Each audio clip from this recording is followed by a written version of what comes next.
এই আরোগ্যনী থেরাপি সেন্টারে আয়ুর্বেদ চিকিৎসার মাধ্যমে হাঁপানি রোগ কি সারিয়ে ওঠা সম্ভব? শুনুন, হাঁপানি খুব কষ্টদায়ক একটি সমস্যা। বয়স্কদের তো বেশি হয়, এখন কম বয়সী থেকেও এই শ্বাসকষ্ট রোগ, হাঁপানি, অ্যাজমা এটা শুরু হয়। অনেকে ঔষধ খেতেই থাকেন, তারপরে দেখা যায় যে ঔষধ একসময় আর কাজ করছে না, ইনহেলার নিতে হয়। দেখা যায় যে ইনহেলারও একসময় কাজ করে না।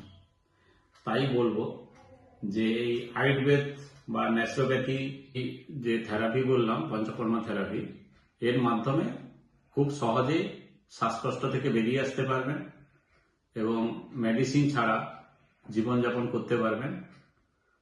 তাই এই আয়ুর্বেদ চিকিৎসা বা পঞ্চকর্মা থেরাপি যেখানেই হয় সেখানেই আপনারা থেরাপি নিন এবং সুস্থ থাকুন।